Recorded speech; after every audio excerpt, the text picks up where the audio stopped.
이재명에게 개딸은 BTS의 암이다. 완전 개소리를 해도 정말 큰일 날 소리를 해요. 이재명이 BTS냔 말이야. 말이 되는 소리를 해야지. 그럼 니들이 암이냐? 니들 하는 짓거리 보고 니가 암이냐? 말이 안 되는 소리거든. 그러니까 이재명한테 남은 건 개딸들밖에 없어요. 그러니까 친명 그룹하고 개딸들의 연대에 예. 이게 있어가지고 이재명이 유지가 될 수 있는 거잖아요. 그럼 민주당에 지금 핀치에 몰렸어요. 2030 지지율이 뚝 떨어져가지고 서울 민심에서 상당히 앞섰는데 지금 완전히 그 역전 현상이 지금 벌어졌단 말이에요. 이러면 사실 총선에서 힘들어지거든요. 이런 상태 속에서는 이 당이 제대로 활동할 수가 없다라는 거죠. 이거 회복되는 게 굉장히 오래 걸리거든요. 예. 그러니까 특단의 조치가 있어야 되고 그러려면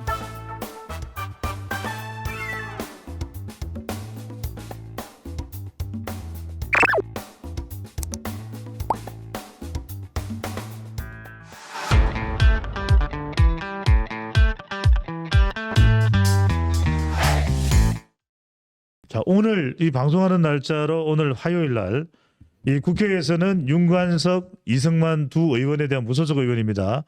이 체포동의안이 보고가 됐습니다. 자, 본회의 표결 체포동의안 어떻게 될까요?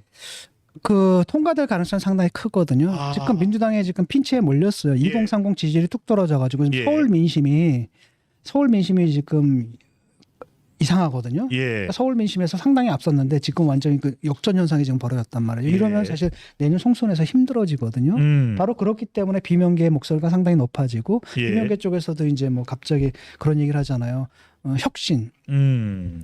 전권 혁신위를 달라. 예. 쉽게 말하면은 이재명 대표 너 안 자를게. 그러니까 그거랑 똑같은 거 입헌군 주제처럼 너는 예. 군림만 해. 통치는 우리가 할게. 그쪽으로 가지 않으면 안 된다라는 지금 이재명 리더십에 대한 얘기가 지금 나오고 있거든요. 예. 이재명 리더십하에서 지금 당 지지율이 계속 떨어지고 있단 말이에요. 라고 한다면은 바로 이제 이런 분위기 때문에 그 사람들을 갖다 옹호를 했다. 예. 만약에 이거 또 부결시켰다. 작살 나는 거죠. 부결 못 시킬 겁니다. 내가 볼 때는. 예. 부결 못 시키고 또 하나는 뭐냐면 다른 한편으로 이런 생각도 들어요. 이게 정말 구속영장을 청구해야 할 사안인가? 돈 액수가 뭐 300만 원짜리잖아요. 예. 이게 사람을 구속까지 시켜서 할 사안인가 싶거든요. 라고 한다면 예.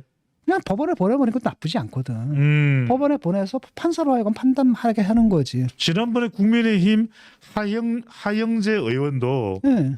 이 체포동의안 가결돼서 구속영장 실질심사는 기각이 됐거든요. 그렇죠. 이게 딱 보면 한 300만 원, 뭐 1,100만 원, 뭐 이 정도거든요. 예. 이런 액수를 가지고 사람을 하는가? 꼭 구속 수사를 해야 되고 구속 재판을 해야 되는가라고 했을 때 판사가 다른 판단을 내릴 수가 있다는 거거든요. 그다음 또 하나는 뭐냐면 도주의 우려는 없잖아요. 근데 증거인멸을 했는가라고 했을 때 그 뚜렷한 증거인멸을 했다는 증거도 없거든요. 예. 그걸 했다라는 정황도 별로 들은 바가 없거든요. 예. 뭐 여기저기 전화를 했다, 입을 맞췄다 얘들아 이런 얘기는 있겠지만은 그렇기 때문에 이건 한 번은 그냥 통과시켜서 그러니까 국회에서 가결한다는 게 무슨 의미냐면 거기서 구속시킨다는 얘기가 아니거든요. 예, 예. 한 번 더 물어보라는 거예요. 판사한테. 교수님께서 그렇게 전망하시는데 일각에서는 그렇게 통과가 되고 나면 이재명 대표에게 더 큰 압박이 올 것이다. 만약에 지금 기소되는 검찰 수사 또 재판권에서 다시 한 번 더 검찰 수사 이후에 뭐 쌍방울권이 됐든 간에 체포 동의안이 온다. 그때는 또 뭐 부결을 할 수가 없는 상황이 될 것이거든요. 그렇죠? 그 상황 뚝이 우르륵 무너지는 이런 상황에 그런데 대해서는 여기서 부결시켜봐야 큰일 나지. 아하. 여기서 부결시키면 큰일 나고 지금도 당 지지율이 뚝뚝뚝 떨어진 상태인데 여기서 예. 부결시키면 어떡합니까? 아. 그리고 저기가 비명계가 안 움직여질 거예요. 예. 비명계는 지금 뭐냐면 판단 내린 거예요. 지금 이재명 리더십은 끝났다. 끝났다. 지금 이거 사법 리스크 이전에 이재명 리더십 리스크라는 거죠. 이런 예. 리더십까지는 될 수가 없다라는 거죠. 아까 어떤 약을 써도 지금 먹히질 않거든요. 예. 본인이 이제 사법 리스크에 있는 데다가 전직 대표도 사법 리스크가 있는 데다가 지금 측근인 김남국도 사법 리스크, 김남국도 지금 굉장히 큰 의혹에 좀 휩싸여 있고 예. 전반적으로 당이 지금 개판이잖아. 이런 상태 속에서 뭐 민생을 하든 뭘 하든 간에 이게 먹힐 수가 있냐라는 거예요. 안 먹히거든요. 예. 항상 뭐냐면 국면 전환용이다라는 비난만 받는 거예요. 국힘은 좋거든. 아무리 민주당이 옳은 소리 해도 국면 전환용, 국면 전환용, 예. 국면 전환용.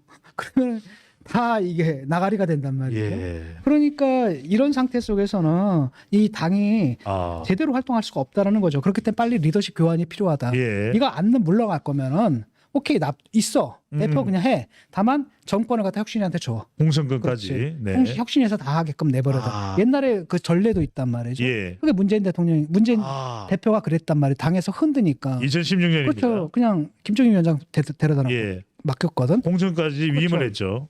둘 날렸잖아요. 예. 기가 막히게 날렸거든. 하나가 누구냐? 이해찬 날렸죠. 정청래. 그다음에 정청래. 아. 그거 날렸기 때문에 이긴 거예요. 그때 선거에서. 아. 지금 그런 게 좀 필요하거든요.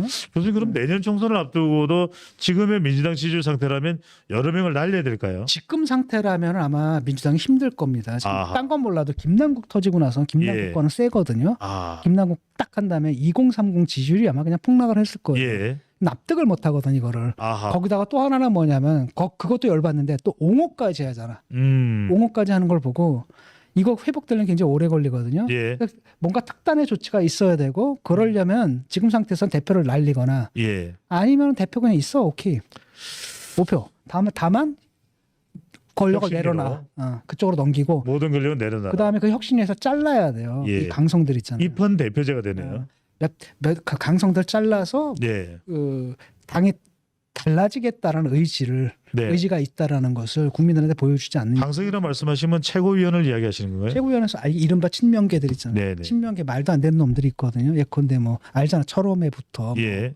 지금 나온 뭐 이런 애들 공천 안 주고 공천 딱딱딱딱 다 배제해 버리고 예. 그다음에 그 뭐 김어준 방송이니 뭐 또 재병인의 마을이니 예. 아니면 또 저 개딸들이니 뭐 이런 애들하고 같이 놀아놨던 예. 그들을 개인 정치에 활용했던 의원들 내지는 지역위원장들이 있거든요. 네네. 이런 놈들은 내쳐야죠.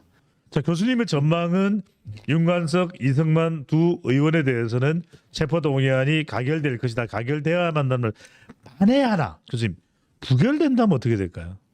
부결되나 민주당이 완전 그냥 초토화되는 거죠. 아. 국민들 결국은 누가 아마 국힘에서 갑자기 또 부결시키려고 하지 않을까? 오히려 국민의힘에서요. 국힘은 이제 만세 부리겠지. 만세 그래. 예. 부결이 되면 그 국법궁은 걷잡을 수가 없다. 그렇죠. 네. 이 사람들을 그러니까 검찰에서 굳이 이 사람들을 구속을 예. 시키려고 하는 게 이 사람들만 보면 그 사안이 이렇게 크진 않거든요. 아. 위를 잡으려고 하는 거고. 예. 그 송영길이죠. 송영길 잡으면 이 두 사람을 갖다 구속 상태에서 수사를 해야지 뭔가가 나오지 않을까. 예. 이렇게 해가지고 내가 볼 때는 좀 무리하거든요. 이게 구속 영장을 신청할 사안인가? 아. 300만 원, 1,100만 원 이거 받은 거. 근데 자기가 예. 개인적으로 착복한 것도 아니잖아요. 그렇지만 그 관역은 송영길 전 대표를 정조준하고 그렇기 있다. 때문에 이제 구속영장을 알겠습니다. 친 게 아닌가라는 생각이 예. 들어요. 교수님 상당히 문화예술적도 조예가 깊으신데 BTS 방탄소년단 좋아하시죠? 네. 자, 그런데 이 BTS를 놓고 현근택 평론가는 변호사입니다. 이재명에게 개딸은 BTS의 암이다. 박용진 의원은 이렇게 이야기합니다. 아미는 날 공격 안 해. 어떻게 해야 됩니까 이걸? 완전 개소리를 해도 정말 이건 진짜 개소리다. 큰일 날 소리를 해요. 예. 큰일 날 어떤 점에서 실제 우리가 방송하고 있는 이 현장에서 BTS의 소속사 하이브가 아니, 그러니까 상당히 가깝습니다. 네. 이재명이 BTS냔 말이야. 말이 되는 소리를 해야지. 이재명이 BTS냐? 말이 되는 소리를 해야지. 배종찬이 블랙핑크냐? 그러니까 이재명이 BTS 말이 안 되죠. 예. 똑같은 거예요. 그럼 니들이 암이냐? 니들 하는 짓거리 보고 니가 암이냐? 말이 안 되는 소리거든. 아. 근데 보통 이렇게 하면 그 BTS 팬들 화나거든요. 무서운데. 합니다. 무섭습니다. 예. 예를 들어 제가 뭐 농담으로 내가 뭐 예컨대 뭐 현빈 닮았어 이렇게 얘기를 하면 아이고. 작살나거든요. 예, 우리 현빈- 방송 접어야죠. 그렇죠. 예. 방송 잡아야 됩니다. 현빈 팬들이 몰려들어가지고 예. 이 무슨 망언이냐 뭐 난리 나거든요. 근데 손예진 기절합니다. 아니 BTS 팬들까지 건드렸으니 이거 뭐 예. 아니 근데 왜 BTS 이야기를 끄집어낸 이유는 뭘까요? 현근택 의원도 그렇고 박용진 의원도 그렇고 현근택 변호사도 그렇고 박용진. 그러니까 얘네들한테는 지금 그 이재명한테 남은 건 개딸들밖에 없어요. 개딸들하고 재명인이 그러니까 자기들 친명 그룹하고 예. 친명 그룹과 이 개딸들의 연대에 예. 이게 있어가지고 이재명이 유지가 될 수 있는 거잖아요. 아. 그러니까 계속 바깥에선 저 개딸들과 재명인의 마을들 이 강성 예. 지지층들에 대해서 상당히 이제 비판을 하는데 아. 그 비판으로부터 이제 차단을 하는 겁니다. 예. 뭐가 잘못됐냐?